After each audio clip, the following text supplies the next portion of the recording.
Muy buenas tardes a toda nuestra audiencia en Santiago Atitlán. Es un gusto volver nuevamente en este programa del canal AGTV y creo que hoy tenemos a un invitado muy especial.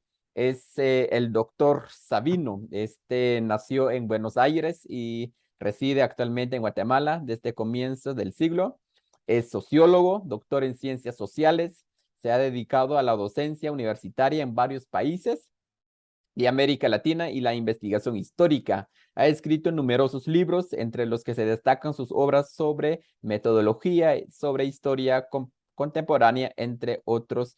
Por ejemplo, Guatemala, la historia silenciada, tomo 1 y tomo 2, El amanecer de la libertad, la independencia de América Latina, Tiempos de Ubico en Guatemala, y Arbenz, una biografía, Guatemala, la historia que vivimos en 1985-2015, y su reciente libro es La CICIG, experimento o conspiración. Entonces, el día de hoy vamos a analizar esta investigación. Y mi primera pregunta, doctor, es ¿por qué escribió la obra? Ha sido una bomba a nivel nacional, tanto para izquierda, para derecha, una bomba. ¿Por qué escribió el libro? ¿De qué trata la CICIG, experimento o conspiración? Bueno, lo escribí, Salvador, porque realmente me lo pidieron. Yo no estaba entusiasmado en hacerlo. La Asociación de Amigos del País me dijo que hacía falta recopilar de una manera, digamos, profesional todo lo ocurrido con la CICIG antes que se desvanecieran las pruebas, los personajes, como un registro histórico más que todo. No intentaba hacer un libro polémico ni político, sino más bien una historia reciente. La CICIG, claro que levantó mucho polvo aquí, Mm, mucha polémica, sí. pero la idea era no agregar al debate, sino aportar información. Y entonces, digamos, cuál fue mi visión? Mi visión fue la de histórica, como normalmente lo hago, ver los antecedentes, cómo se había generado la CICIG y su desarrollo.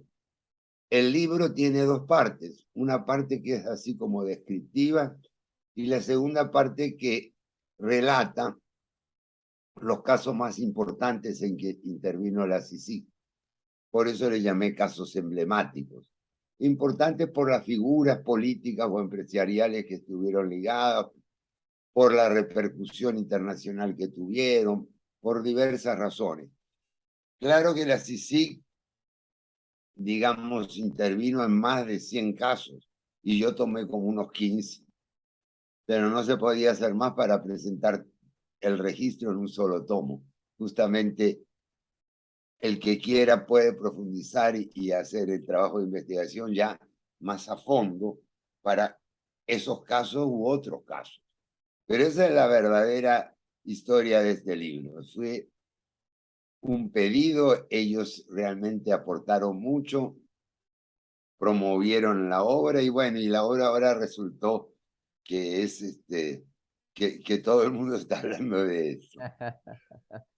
Sí, fue como le decimos, una bomba, ¿no? ¿De qué se trata este libro? Hay algunos comentando ahí sin haber leído por completo el libro. Lo considero un problema, ¿no? Y la otra pregunta, doctor, es para entrar un poco de lleno, ir al grano, en este caso, en esta temática, la CICIG, experimento conspiración. ¿Cuáles fueron las bases para el establecimiento de la CICIG? Bueno, miren, la CICIG tiene antecedentes muy largos. Durante el proceso de paz, en un acuerdo parcial que se hizo en México, se estableció que en Guatemala había una cosa misteriosa que se llama aparatos clandestinos de seguridad, aparatos, en fin, que el Estado debería hacer algo para controlarlo. lo cual yo nunca lo entendí muy bien porque esos aparatos como, por ejemplo, los grupos paramilitares, etcétera, habían ya desaparecido unos 10 años antes. Pero eso fue lo que se firmó en México, muy presionados por la comunidad internacional, muy cercanos a la visión de la guerrilla en cuanto a las causas del enfrentamiento armado, y se planteó esa idea de que los acuerdos de paz deberían ser proseguidos con esa especie de limpieza. Primero se creó MINUGUA, la misión de las Naciones Unidas para Guatemala, que algunos recordarán. MINUGUA sí mostró también una inclinación bastante favorable a la guerrilla, porque persiguió varios casos en que intervinieron los militares, masacres o lo que fuera, pero no en los casos de la guerrilla. Y en realidad los acuerdos de paz estaban firmados de tal manera vamos a decir, de garantizar el olvido, de no haber represalias. Justamente esa era la idea, de lado y lado, por supuesto. De Minúa salió la idea de que había que construir una, que lo mejor sería para continuar su misión, que ya no podía seguir, llevaba como 6 años o algo así en Guatemala, que había que crear una comisión especial. Y se planteó la idea de la CICIACS. La CICIAC era una comisión internacional para los centros clandestinos y aparatos clandestinos de seguridad. La CICIAC, en el documento de formación de la CICIAC, llegó a la Corte de Constitucionalidad, que lo rechazó porque invadía la jurisdicción del Ministerio Público. Pero un poco después se cambió el nombre, se cambió el fraseo del documento y pasó. Hubo mucha presión internacional para que pasara esta comisión para la impunidad. Así se creó la CICIG. Claro, de partida hubo problemas. Yo diría que 2 problemas. Una comisión contra la impunidad, como se llamaba, bueno, resultaba en un mandato muy difuso, un mandato que podía, digamos, entrometerse digamos, trabajar sobre cualquier delito, porque no decía la impunidad en tal o cual sentido, etc. El otro problema es que las Naciones Unidas no aceptó que la CICIG fuera un organismo suyo. La CICIG quedó como un organismo en el aire, un organismo que no pertenecía a las Naciones Unidas, no pertenecía a Guatemala, era una comisión internacional que no tenía, digamos, a la que no se le podía exigir que rindiera cuentas, ni las Naciones Unidas ni Guatemala. Solo los donantes podían hacer eso, lo cual le dio mucho poder a los 3 comisionados que tuvo la CICIG. Muchas gracias, doctor. Hablando de Minúa, no sé cómo lo considera durante su desempeño en Guatemala, antes de la CICIG, no sé si adoptó una clara posición ideológica. Mira, yo no lo investigué a fondo eso. Sí la adoptó en su comunicado, digamos así. Yo no te pudiera hacer las acciones. La Minúa hizo un informe bastante largo al final, muy sesgado, sobre todo en el sentido de que planteaba que las causas del enfrentamiento interno, las causas de la guerrilla, eran la pobreza, la inseguridad, y no, más que la inseguridad, la desigualdad, eh, ciertas cuestiones de racismo, etcétera. Cosas que no estaban comprobadas y que si existieran, porque existía pobreza obviamente, no podían, no eran la causa directa del enfrentamiento armado. La causa directa era que esta guerrilla de inspiración cubana emergió y salió a combatir durante un gobierno legal, el de Miguel Irígora Fuentes, un gobierno que era encabezado por un militar, pero que se había retirado hacía como 13 años o 14. Un gobierno que había ganado elecciones limpias, quizás las más limpias que habían habido en Guatemala hasta ese momento. Ellos se levantaron en armas, bueno, criticando ese gobierno, pero sin que hubiera una conexión directa con la pobreza, porque los que se levantaron en armas, en principio eran algunos oficiales retirados y algunos militantes del Partido Guatemalteco del Trabajo, el Partido Comunista. O sea, y después se agregaron otros muchachos. Ujú. Esa fue la causa de la guerrilla, no esas causas abstractas y generales que aparecen en el documento de Minugua, donde prácticamente, junto con el REMI y la Comisión de Esclarecimiento Histórico, culpabilizan al gobierno de Guatemala, como si el gobierno no hubiera tenido la obligación de combatir a quienes se alzaban, porque ningún gobierno puede permitir eso, ni aquel, ni este, ni en Estados Unidos, ni en ningún lugar del mundo. Entonces yo creo que sí que Minugua tenía ese sesgo ideológico más proguerrillero, más hacia la izquierda realmente. Muchas gracias. Y, analizando en este caso la CICIG como una institución con carácter internacional, todo eso, ¿cómo surgió este proyecto de crear la Comisión Internacional? ¿Quiénes son los actores? Bueno, en principio el gobierno de Oscar Berger, a través de su vicepresidente, Eduardo Stein, y Edgar Gutiérrez, que fue canciller, ambos son los que definieron finalmente el estatuto de la CICIG.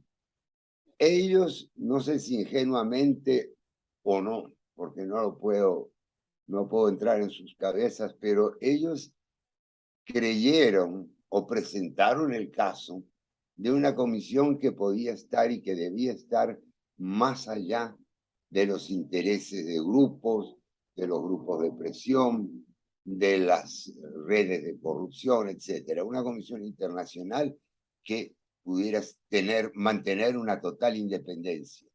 Pero claro, apenas llegado el primer comisionado, se notó que eso no podía suceder, porque ninguna comisión, por más que sea extranjera, puede estar ajena a todas las presiones y a todos los elementos. Ellos se rodearon de algunas ONG de izquierda, como lo de MAC, y en fin, eso fue lo que sucedió en principio. Eh, Así se creó, digamos, la comisión. Ahora, la comisión quedó con un poderío enorme, porque como les dije, no tenía quien la controlara ni supervisara, no se sabía cuántos fondos manejaba. Su personal era extranjero, pero gozaba de plena inmunidad diplomática, así que nadie podía accionar contra ellos, aunque cometieran un abierto delito. Y lo primero que hizo la CICIG fue reformar leyes, crear reformar el Código Penal, presionando a los diputados, modificar el organismo judicial, creando fiscalías nuevas, juzgados de alto riesgo, en fin, una serie de figuras que prepararon el camino para la posterior acción del segundo y tercer comisionado. ajá. Este, Analizando en este caso el desempeño del primer comisionado, si no estoy mal, Castresana, no sé cómo analiza el desempeño de su trabajo, la manera como se llevó los casos, incluyendo la muerte de Rosenberg y también de Khalil Musa. Claro, fíjate, el comisionado se dedicó a una tarea silenciosa, que es la que yo decía de ir presionando para modificar leyes, el Código Penal, etcétera, etcétera. Ahora, parece, y estos son chismes que uno no puede comprobar, que algunos de los donantes estaban preocupados porque no veían nada. Y en ese momento estalló el caso Rosenberg. Cuando Rosenberg dijo que si ustedes me ven en este video es porque el presidente Colón me ha mandado a matar. Y lo vimos en el video y él había muerto. Entonces la CICIG intervino en ese caso. Eso no era evidentemente un caso para la CICIG. No había ningún aparato clandestino ahí. Sí lo era y no lo hizo. La CICIG fue investigar o mandar a investigar el caso del asesinato de Jalil Musa. Pero eso le dio una repercusión pública, mediática muy grande. La CICIG apareció por todos los medios y en esos medios hizo alarde de un despliegue técnico, como que ellos fueran, que tenían una tecnología muy especial. Lo que ellos habían hecho era legalizar las escuchas telefónicas. Y con un complejo, digamos, andamiaje de llamadas, lograron detectar que sí, que Rosenberg se había mandado a que lo mataran a él, una especie de suicidio asistido, con la ignorancia de quienes lo mataron, que eran unos sicarios. En eso estuvo bien la CICIG, no se le puede negar. En lo que estuvo mal fue en dos cosas. Primero, que no investigó, como dije, la verdadera raíz del problema. Porque si Rosenberg se había mandado a matar, era como derivación del caso de Jalil Musa. Y el caso de Jalil Musa nunca se aclaró. Y sí, evidentemente, había figuras del gobierno muy ligadas a ese caso. Y el segundo problema fue que él acusó a dos amigos de él, a estos hermanos Valdés Pais, de complicidad o incluso en algunas versiones de asesinato, porque, bueno, porque le dieron el contacto de su jefe de seguridad, nada más. Como si ellos hubieran querido matar a su amigo. Y a ellos los tuvieron presos y prácticamente uno de ellos murió murió de enfermedad, pero sin poder recibir asistencia médica fuera del país por ese proceso que le siguieron, que los tuvo bastante tiempo presos. Yo hablé con el sobreviviente de estos hermanos y sí me contó esto, de lo que luego salió en los tribunales y quedó como inocente, porque era un delito realmente rebuscado. Pero eso a alguna gente le molestó, pero a la mayoría lo dejó pasar. Y eso fue uno de los primeros actos que pudiéramos considerar no apegados a la ley de la CICIG, el acusar a unas personas simplemente porque habían estado en contacto con una persona, es decir, los hermanos Valdespaya habían dado a su jefe de seguridad que se puso en contacto con un agente y que consiguió los sicarios para matar a Rosenberg. Pero realmente la conexión era mínima. Sí lograron, el Ministerio Público y la policía lograron detener a los autores materiales. Pero como les digo, los autores materiales de Rodrigo Rosenberg, no los autores materiales de Jalil Musa, que era donde todo había empezado un mes o dos antes. Ajá. Así que ese fue el caso de Castresana. Castresana después se vio envuelto en algunos problemas como de faldas y renunció abruptamente a su cargo y se fue y se nombró de las Naciones Unidas a un costarricense, Dalanese, Carlos Dalanese, perdón, sí. Y Dalanese prosiguió la labor de Castresana. Muchas gracias. En otras palabras, la CICIG no tuvo una posición neutral en sus funciones porque debió investigar, intervenir, en este caso con el caso de Khalil Musa, y no lo hizo, entonces no fue neutral en sus funciones legales. Ujú. Eso creo yo.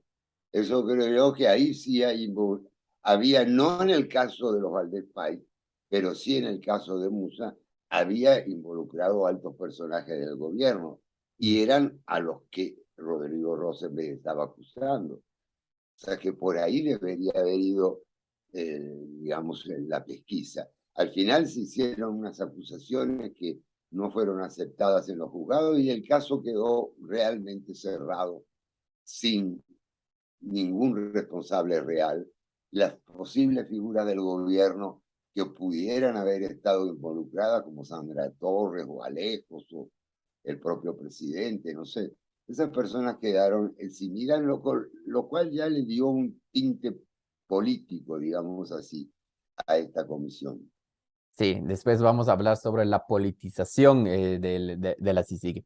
Y otra cosa es, recientemente estamos hablando sobre algunos donantes, ¿no? Y yo me pregunto quiénes son los donantes de la CICIG y cuál es el objetivo de por medio. ¿Cuáles son los donantes? Sí, Bueno, donantes son varios países extranjeros, pero no se aclara en ningún documento quiénes son específicamente. Sí hay una lista de países que incluye, por supuesto, Estados Unidos, Suecia, Holanda, Alemania, España y varios otros países europeos, Suiza, en fin. Pero ah, no se aclara si es el gobierno, si es una fundación. Yo no lo encontré. Posiblemente hay quien se ponga a investigar y pueda encontrar eso, sería interesante, exactamente. Sería muy... para reclamarles un poco lo que hicieron y cuál era el propósito. Pero la imagen que tenía Guatemala era la de un país violento, la de un país donde predominaba una élite que empobrecía a la población, en fin, una imagen marxista, una imagen de izquierda.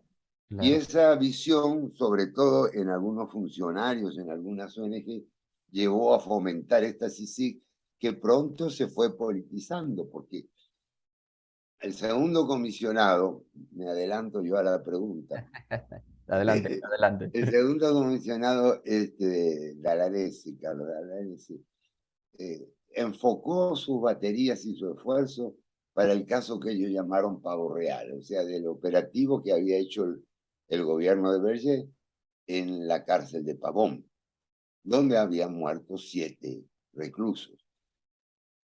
Nunca, ellos acusaron a 4 personas, a varias personas, 4 personas importantes, 3 de las cuales fueron declaradas inocentes y el cuarto está preso en Suiza, todavía en un juicio muy amañado que hubo. Pero los otros tribunales en España, Austria y en propia Guatemala declararon la inocencia. Entre ellos está el actual presidente de Guatemala, Alejandro Yamatei, que escribió un libro que también me sirvió a mí como fuente, porque él relata todos los detalles del caso. Incluso de sus páginas surgen acusaciones contra una persona, que yo la nombro en el libro, no la voy a nombrar aquí, que una persona que sería la que estaba detrás de esta idea de hacer una limpieza social, como se decía, y matar a unos recursos de alta peligrosidad. Pero en todo caso no había una orden del gobierno, se atacó a estas figuras, el presidente Berger viajó incluso a Europa a defender algunos de ellos, y al final, como les digo, Carlos Bielman quedó como inocente, lo quedó Yamatei, lo quedó eh, Javier Figueroa, y el único que quedó preso fue Perisen, Ujú. por una serie de problemas raros de los juzgados de Suiza, pero en fin. Y eso sí fue un acto político. Y yo me pregunté en ese momento, me pareció realmente, eh, digamos, una actitud equivocada de la CICIG, perseguir a quienes estaban tratando de hacer, digamos, de eliminar la corrupción en las cárceles.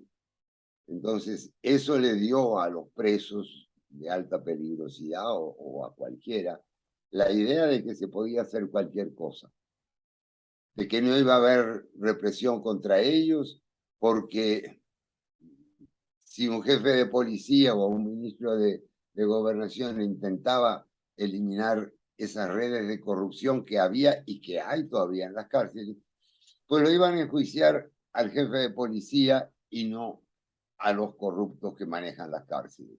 Y eso se reflejó incluso en las estadísticas de homicidios, en las estadísticas de pandillas o maras que intervienen en el país. Lamentablemente, el efecto ciudadano fue adverso. El efecto para la ciudadanía fue eh, por tratar de condenar a una gente por un suicidio, por un homicidio ilegal, pues se cambió el espíritu, digamos, de la policía comenzó a actuar cada vez con más temor y así no se mejoró. Eso fue una de las principales cosas que hizo Aranese, aparte de ciertos cambios en los códigos y en las leyes que él promovió, incluso dicen que él impulsó por medio del chantaje. Eso yo no lo digo en el libro, pero evidentemente hay diputados que fueron presionados o comprados o chantajeados para que se aprobaran todas las medidas que este señor Daranese planteaba. Y Daranese también tuvo que salir de una manera medio extraña de la CICIG. Nada de eso quedó claro porque, como les decía, no había ellos no tenían un jefe, eran designados por el secretario general de las Naciones Unidas con acuerdo de Guatemala, nada más, o sea, no rendían cuentas a nadie y tenían una especie de poder absoluto. De cierta forma, como que la CICIG se extralimitó a sus funciones. Entonces, ¿cuáles fueron esos errores mayúsculos de la CICIG según su investigación? Mm. Bueno, yo resumiría eso diciendo que la CICIG comenzó a operar con un poder cada vez mayor, atemorizando a políticos y a empresarios y a figuras públicas. Y ese fue, no sé si es un error o una conspiración, por eso el Ujú. título tiene la pregunta, para que el lector saque sus conclusiones. Pero realmente la CICIG se extralimitó en el sentido de que quiso intervenir e intervino en los destinos políticos de Guatemala, lo cual, aún con la mejor intención que hubiera habido, es una cosa ilegal, una cosa que no se debería haber permitido. Ya la CICIG prácticamente atacó a varios expresidentes, a Álvaro Arzú, a los ministros de Berger, a Portillo no, porque a Portillo tenía otros problemas judiciales, pero también estuvo preso, Ujú. a Álvaro Colón por el caso del transurbano, a Otto Pérez, que fue el caso más emblemático de todos, en este caso de la línea, y incluso siguió con Jimmy Morales, con unos casos muy débiles, pero todo apuntando a buscar un cambio en el país, un cambio político que no era su misión. Evidentemente, tiene razón, ahí se extralimitó, la CICIG se extralimitó absolutamente, porque se convirtió en el factor político más importante del país. Todo pasaba por ahí. Sus conferencias los jueves eran unas conferencias que suscitaban alarma, temor, esperanza, en fin, eran como el centro de la opinión pública eh, entre 2015 y 2018, más o menos. Desde tu análisis, ¿la CICIG fortaleció la democracia o vino a dividir el país? ¿O cómo es tu análisis? Bueno, mi análisis es que en definitiva vino a dividir el país. Ahora, no estoy acusándolos, pero ese fue el resultado, evidentemente. Sobre todo después de la caída del presidente Pérez, Otto Pérez Morales, eh, Otto Pérez Molina. Después de eso, la CICIG, digamos, en ese momento la CICIG en el año 2015 recibió algo así como apoyo popular. La gente quería que se castigara a los corruptos y sobre todo se señalaba a la vicepresidenta Rosana Valdetti. En ese momento el movimiento ciudadano estuvo, digamos así, como a favor de la CICIG. Pero ese apoyo se fue perdiendo porque no hubo nada concreto finalmente en ese juicio. Fíjate que todavía el juicio no se ha terminado y han pasado ya 7 largos años, 7 años y varios meses. Y bueno, lo cual para cualquier preso, ya sea el que roba una gallina o un presidente, estar 7 años preso es injusto porque a lo mejor ahora deciden que es inocente y pasó 7 años que nadie les va a devolver. El caso de Rosana Valdetti es diferente porque sí la condenaron por un caso. Sí, de lo que estamos comentando, en este caso, la CICIG, experimento o conspiración, realmente es un aporte para todos los guatemaltecos, intelectuales, académicos, comprometidos, ¿no? Con una sociedad bajo la igualdad ante la ley. Entonces, mi otra pregunta, doctor, es... ¿qué representa Iván Velázquez para la historia política guatemalteca y también en la imaginación de los guatemaltecos? Ay, eso de la imaginación no sabría decirte, pero Iván Velázquez se convirtió en la figura arquetípica de la CICIG. Y para algunos debe haber sido el hombre que combatió la corrupción implacablemente. Para otros era el tal Iván, le decían, el talibán, Sí. porque no tenía restricción alguna en su conducta. Bueno, te voy a dar mi opinión. En primer lugar, él es un hombre político. Enfrentó al presidente Uribe de Colombia en varias acciones. Es ahora ministro de Gobernación del señor Petro, presidente de Colombia, lo cual hace que no se puede decir cualquier cosa de él, pero no que es una figura neutra. Incluso hay un libro que publicó el vocero de la CICIG, ¿cómo se llama? Matías Ponce, que yo leí atentamente, donde hay opiniones de él muy claramente políticas, diciendo que él quería combatir la élite corrupta de Guatemala, y así mandó preso a decenas de empresarios, lo cual es una actividad política, evidentemente, porque no se ocupó de las tomas de tierra, no se ocupó de los bloqueos, no combatió el narcotráfico, que es y era fuente de corrupción. Para mí es ese tipo de personaje implacable que cree que tiene toda la verdad en su puño, en sus manos. Es ese tipo de gente que persigue a todos los demás, pero sin ver sus propios defectos. Lo cual son personajes muy peligrosos porque como están tan convencidos de su propio valor, de su sabiduría, bueno, pues cualquier cosa que hagan se justifican ante sí mismos. Entonces se convierten en una especie de autócratas, como lo fueron algunas figuras religiosas en otros tiempos, como Torquemada, como Savonarola, como el Maximiliano Robespierre en la Revolución Francesa, que a él le llamaban el incorruptible, pero mandó a la guillotina a miles de personas por pecados menores, por decir así, no ni siquiera por hacer oposición, sino por ser neutrales.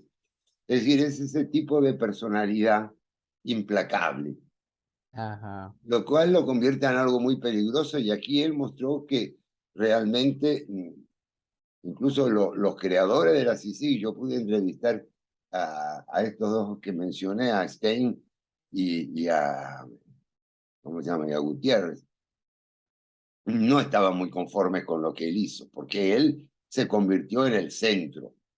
Y era una persona que, bueno, todos dicen, y esto no es fácil comprobarlo, por eso yo anoté en el libro las cosas que se pueden comprobar, las otras no. Pero otra cosa que decía, y se lo digo para el canal AGTV, es que él estaba propiciando ya la candidatura presidencial de Tel Maldana, que era, digamos, la cabeza del Ministerio Público, la fiscal general, y que juntos estaban eliminando y barriendo a todos los enemigos políticos. Entonces, Iván Velázquez, sí, yo creo que para algunos podrá ser una figura anticorrupción, pero realmente esa no es la forma de combatir la corrupción, saltándose por encima de las leyes, acusando a cualquiera que no tenga relación directa con algún delito. Esa no es la forma en que se va a acabar la corrupción de Guatemala. Muchas gracias. Hay una parte del libro, en la página 61, si nos puede ampliar un poco la explicación que dice de la siguiente manera. Tal vez algunas de estas figuras, y sobre todo las ONG, que presionaban para crearla, tenían una agenda ulterior. No es difícil imaginar que organizaciones como la Fundación Mirna Mac desean cobrar una especie de venganza contra quienes habían derrotado a las guerrillas marxistas en el terreno. No sé si nos puede explicar un poco sobre eso.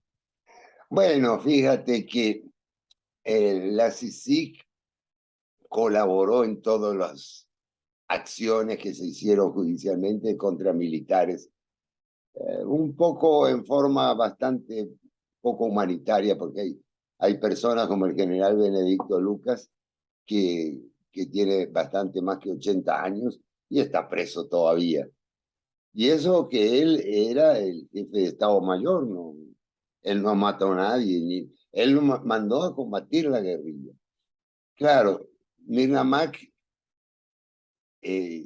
defiende, digamos, después de la muerte de su hermana, ataca a estos militares.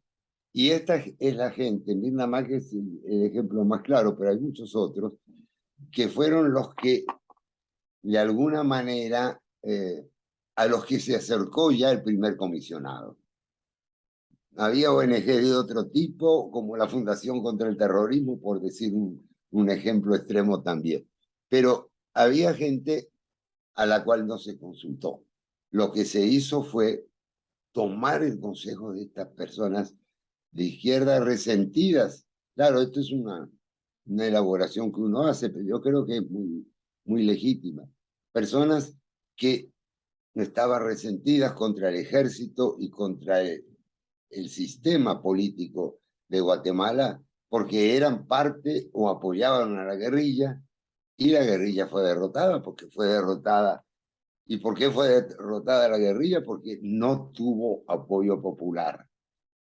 Sí tuvo apoyo en algunas aldeas, en algunos sectores, ahí en Sololá hubo algunos lugares, pero incluso creo que en Santiago también había por lo menos una buena acción de la ORPA, una buena en el sentido de una fuerte acción de la ORPA, pero no lograron conquistar a la ciudadanía. Y la ciudadanía al final se volcó en las PAC hacia, digamos, defender al ejército. Y que el ejército no es el ejército es el arma del gobierno nacional.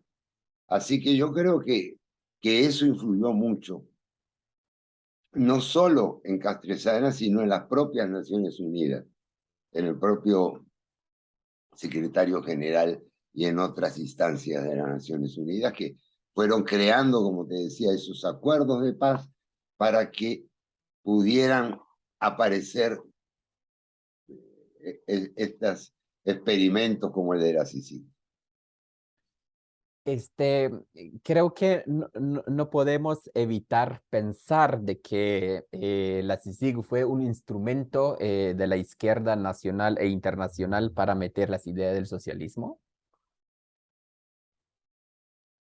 Bueno, mira, esa es una conclusión legítima. Yo no la puse en el libro. Creo que se puede desprender del libro, pero también se pudieran tomar cosas de otra manera un poco más suaves. Yo sí pienso que eso es así. Para confiárselos realmente ustedes, sí había una agenda socialista y ahora se trató de hacer todo lo posible incluso fíjate, de una manera muy poco legal, cuando en 1915, en 2015 apareció un movimiento encabezado por el Grupo Semilla que decía, en estas condiciones no queremos elecciones. No sé si lo recuerdan allá, Sí, sí, sí. pero en esas manifestaciones populares del 2015 incluso pusieron un gran toldo ahí, una carpa grande, para que la gente firmara. Y la gente no mucho firmó, porque no querer elecciones, ¿qué significa? Yo entiendo que uno está en contra de la corrupción, pero si no vamos a elecciones, estamos pasando por encima de la Constitución y de la democracia. ¿Quién va a gobernar entonces? Los que se consideren más puros, como Iván Velázquez, no es esa la solución, porque volvemos entonces al tiempo de la dictadura. Así que yo sí creo que por lo menos el cambio radical que se pedía, y a veces me pongo a dudar porque no era solo gente de izquierda, yo conozco gente de derecha que también quería ese tipo de solución. Lo más grave y lo más preocupante para mí es que el embajador Todd eh, Robinson. apoyó ese movimiento. Así que, bueno, la conclusión yo se la dejo a los lectores de todas maneras, por eso mi título tiene un signo de interrogación, para Sí. que ustedes respondan, porque yo respeto a los lectores. Qué bueno, muy bueno. Anteriormente citabas en este caso a Matías Ponce, o mencionabas a Matías Ponce sobre la misión posible. Sí, sí, y yo también he leído. Entonces, hay una parte, si no estoy mal, la primera parte o la introducción, él aporta el dato de que, si no estoy mal, el 93% de asesinato fue en manos del ejército y un 4% de la guerrilla y otro, si no estoy mal, 3%, 4% se desconoce. Entonces, ¿cómo analizas eso? ¿Ese es un dato irrefutable? No, porque ese no es un verdadero censo, no es una verdadera, es decir, esos son los datos que aportó la Comisión del Esclarecimiento Histórico, que también tiene una introducción y un tomo dedicado a una historia que es justificatoria de la guerrilla. Pero claro, ellos tomaron testimonios de alguna gente y no de otra. Y de los testimonios que tomaron les salió ese 90 y tanto%. Es como si yo, no sé, agarrara a todos los sembradores de zanahoria y a los que siembran otras cosas no los entrevistara y dijera que el 93% de la gente siembra zanahoria, pero eso no es decir, no es una verdadera recopilación completa. Incluso ellos llegaron a una cifra completamente desproporcionada de 200.000 muertes sobre la base de una fórmula estadística que medio inventaron ahí. No la inventaron, es una fórmula estadística que se usa para otra cosa. Pero de pronto aparecieron 145, no sé cuántos miles de muertos más por la fórmula. Yo solo tengo en mi libro La historia silenciada, en el capítulo 25 del tomo 2, donde hago yo la cuenta de que no hay ninguna lógica en decir que hubo 200.000 muertos, nadie contó más de 20.000. Yo digo que al final debe haber habido más de 20.000. Bueno, alguien contó 24.000 o 22.000, pero nadie pasaba de ahí. Mi cálculo da 37.000. 37.000 muertos, de los cuales la mayoría, algo así como la mitad o más, murieron en masacres de aldeas, que sí las hizo el ejército, no en totalidad, pero en muy buena parte. Pero era una guerra de guerrillas, y en la guerra de guerrillas, lamentablemente, el que sufre es el campesino, el que muere es el campesino, la persona que está ahí en el campo, que no puede defenderse, que se ve, digamos, entre dos fuegos. Eso es lo que le sucedió a mucha población guatemalteca, Sí. especialmente en zonas como la tuya, sobre todo en Quiché, Chimaltenango, Alta Verapaz, Huehuetenango, etcétera. Sí. Afortunadamente, esa guerra terminó. Así es, muchas gracias. Y hay una parte del libro también que me causó dudas, por eso tenemos la entrevista para aclarar. Está en la página 217, que dice de la siguiente manera, me causó mucha duda. El financiamiento electoral no debería considerarse ilícito por el simple hecho de no haberse registrado, sino cuando los donativos a un partido o un candidato proviene de una fuente ilegal, como el tráfico de drogas o se otorgan explícitamente a cambio de un favor. Me causó muchas dudas.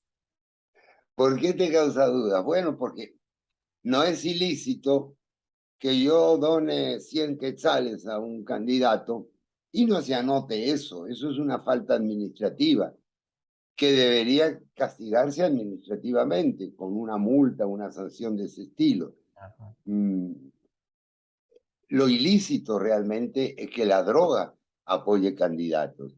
Lo ilícito es que el candidato diga, bueno, mira, tú me das 1 millón de quetzales y yo te voy a hacer la concesión para que hagas una carretera.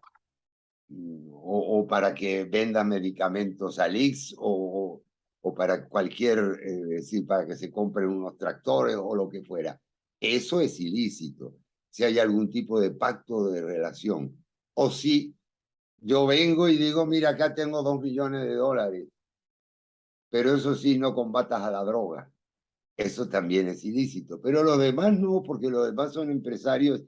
Mira, y es frecuente que haya en muchos países empresarios que dan financiamiento a varios candidatos, porque ellos quieren quedar bien con el posible nuevo presidente, pero no es a cambio de un favor. Cuando es a cambio de un favor, sí, por supuesto que es ilícito, pero si vamos a decir que quedar bien con alguien es ilícito, pues entonces todos los que financian a los partidos estarían en ese punto. La ley, yo hago un análisis ahí, sobre todo en el caso de financiamiento electoral ilícito, de lo que yo considero, a mí me parece que la ley electoral y de partidos políticos es muy restrictiva, atenta en gran parte contra la libertad de expresión y castiga demasiado a los políticos.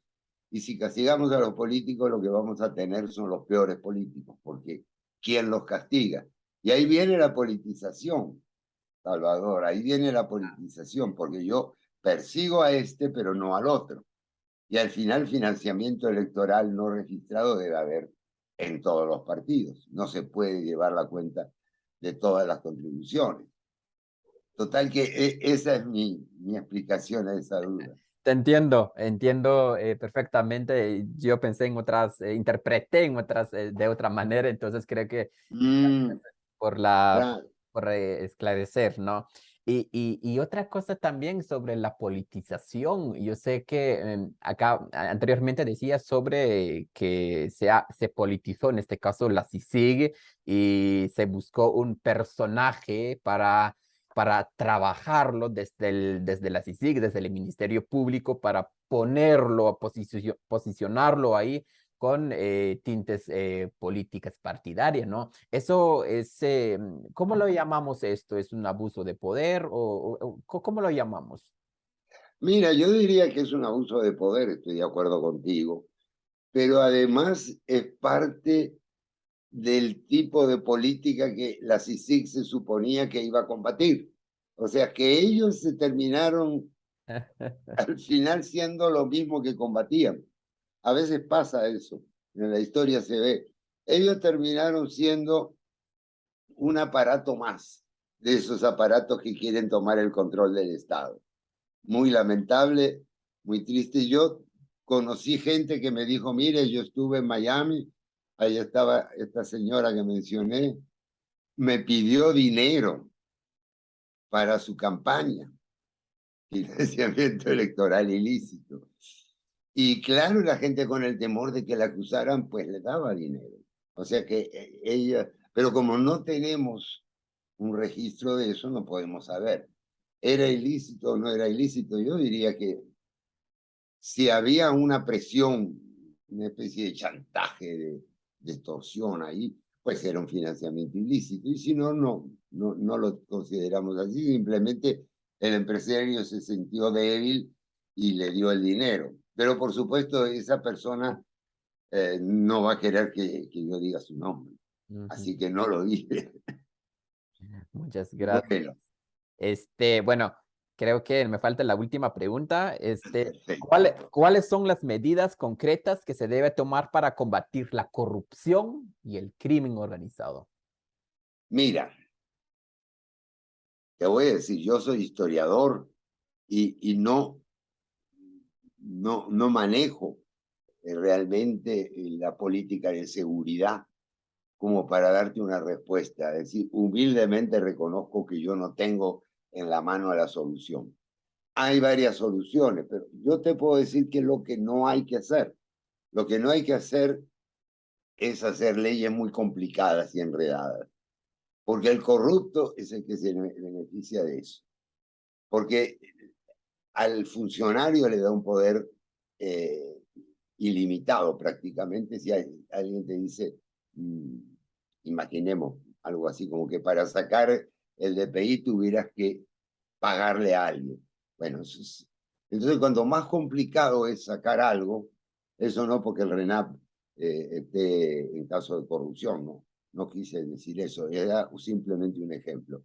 Entonces, lo primero es eso, lo segundo es atenerse a la ley y que sean leyes claras, sencillas, fáciles de interpretar y que, bueno, en todas las sociedades hay algo de corrupción. Por ejemplo, yo hablaba con una persona el otro día y me decía, mira, si en una empresa alguien me pide comisión, pues yo se la puedo dar a cambio de, a cambio de que me dé un producto que yo quiero.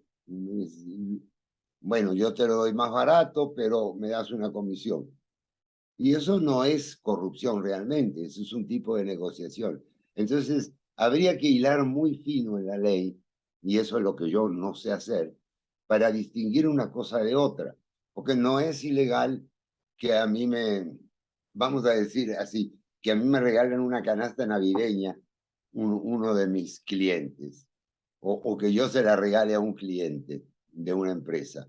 Eso no es corrupción, pero podría verse como corrupción, como una forma de presionar a alguien para que haga algo. Entonces, eso hay que saberlo distinguir en la ley y lograr, bueno, lograr un sistema judicial mejor que el que tenemos, pero eso ya es otro tema. Y Ajá. realmente yo pongo, mira, muy pocas recomendaciones en el libro por esto que te estoy diciendo, porque no quiero invadir terrenos en los que yo no conozco, que yo no puedo, en lo que no puedo decir algo que tenga valor. Pero sí yo quisiera que hubiera una lucha contra la corrupción y sobre todo para las obras públicas, que hubiera algún organismo fiscalizador. Pudiera haber incluso alguna comisión en la que participaran guatemaltecos y extranjeros, eso yo no lo niego, pero una comisión auditable, una comisión que dijera, bueno, se va a licitar tal carretera. Aquí se ha avanzado algo con todas estas políticas de transparencia, de compra del Estado, etcétera, pero se ha convertido en una cosa más burocrática. Y entonces, para el burócrata es mucho más fácil, para el corrupto es mucho más fácil navegar en ese mar burocrático que para el ciudadano sencillo como tú o como yo. O que no atenta contra la soberanía nacional. Eso es importantísimo. Tú puedes traer un asesor extranjero, pero lo tienes que tener limitado como tienes limitado a un asesor nacional. Es decir, usted va a tener un sueldo de tanto. ¿Cuánto cobraban los comisionados?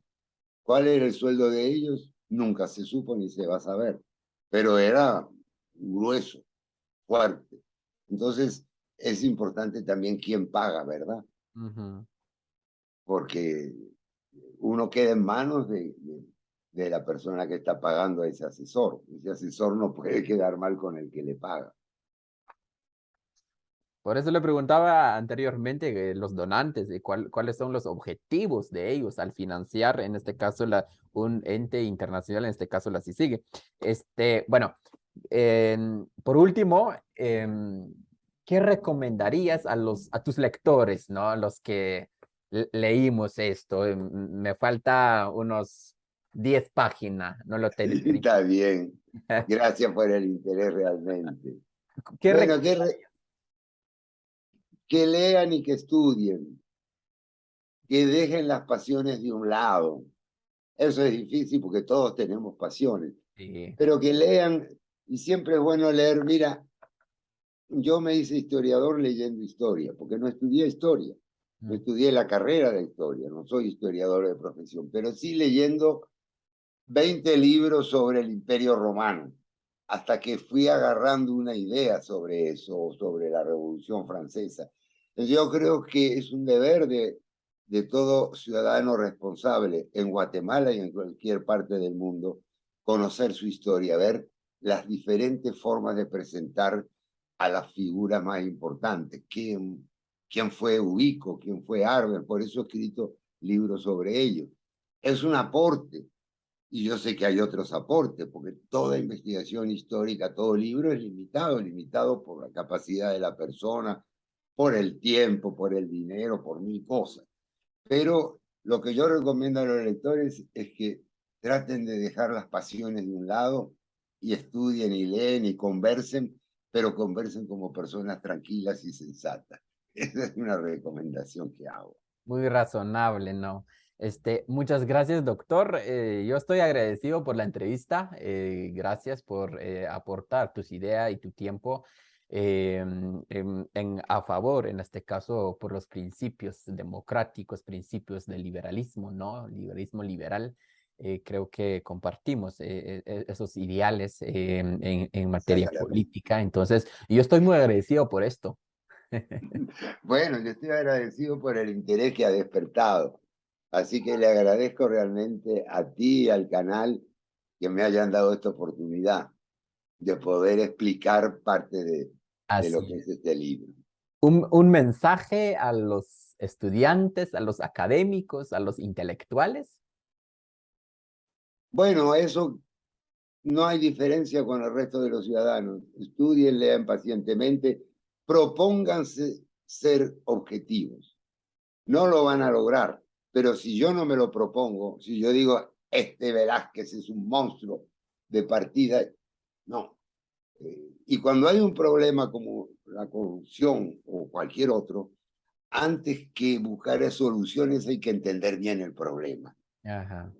Porque el mundo está lleno de soluciones que no funcionan, que no son soluciones porque no se entiende bien el problema, no se entiende de dónde viene. Y ahí hay muchos ejemplos de esto. Pero las ciencias sociales son muy difíciles de manejar, de entender, de comprender, así que hay que dedicarse al trabajo pacientemente. Muchas gracias, doctor, nuevamente. Gracias, Salvador. Estamos Ha sido un agradecidos. placer. Soy un lector, he leído la CICIG, el otro es El Amanecer de la Libertad, Ah, qué bien. Historia Silenciada, tomo uno, tomo dos. Estoy comprendiendo muchas cosas y bueno, voy a seguir leyendo y preparándome para, como tú decías, para buscar una mejor solución. Entonces hay que entender bien el problema, ¿no? La estructura del problema. Entonces, doctor, agradecido, muchas gracias. Muchas gracias a ti, que tengas un feliz día. Está bien, Que muchas estés muy gracias. bien. Hasta una próxima. Hasta la próxima.